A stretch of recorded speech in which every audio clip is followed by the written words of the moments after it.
Hi, Mr. Hagen here, and we are at the 60th parallel in the Northwest Territories, and we're going to explore Canada's national interests in the north. Bring a coat, might be cold. For just one time, I would take the Northwest Passage to find the hand of Franklin reaching for the Beaufort Sea. A country's national interests can be really broad and diverse, but most of them fit into three main categories. The first of these categories is economic prosperity. Economic prosperity refers to a nation's actions to provide citizens with stable employment that meets acceptable standards of living. Domestically, this might involve managing resource extraction and the production of goods to suit the needs of the people. Internationally, economic interests might lead a country to make trade deals with other countries that increases the flow of certain goods or services across those borders, or to create laws that restrict the flow of other goods and services that might damage the economy within the country.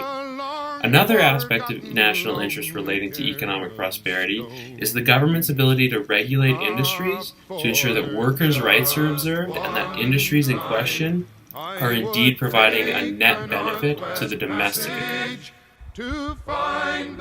I'm here at the Department of Environmental and Natural Resources in Hay River Northwest Territories, and they're kind of in charge of all the resources in the entire territory, like timber, hunting, wildlife, fishing, all that kind of stuff.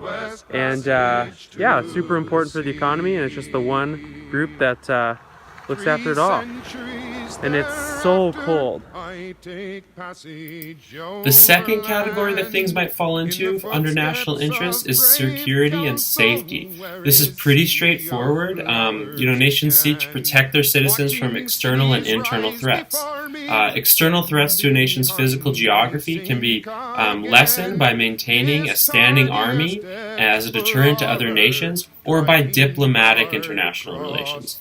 Having secure borders also allows a country to control who enters and exits, kind of the physical geographic space of what the country is, and that lessens potential threats to citizen safety from within the country. It's really, really cold out here. Behind me is Great Slave Lake. This is the South Shore. That way is like the Northwest Passage, the Arctic Circle, Inuvik, probably like polar bears or something too. There's a sweet commercial fishery here where they pull out lake trout and Arctic char and stuff, and they sell.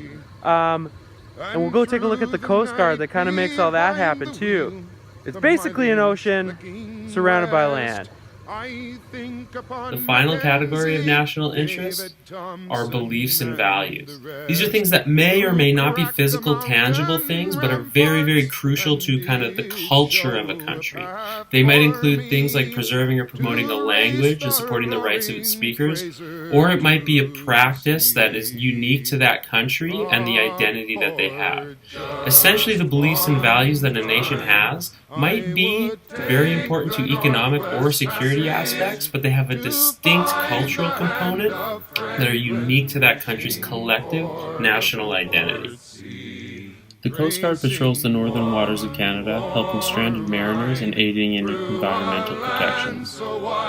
Perhaps her most important role is to maintain a federal Canadian presence in the vast expanse of the North and Arctic. This is increasingly important for the nation as sea ice continues to melt at faster rates. More resources are being exposed, and the Northwest Passage is navigable for greater periods of time each year.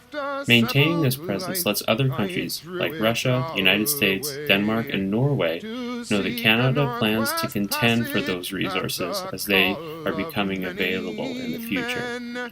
One survey suggests that up to 25% of the world's remaining fossil fuel reserves lie beneath Arctic waters, making the Arctic North a global focal point in the years to come.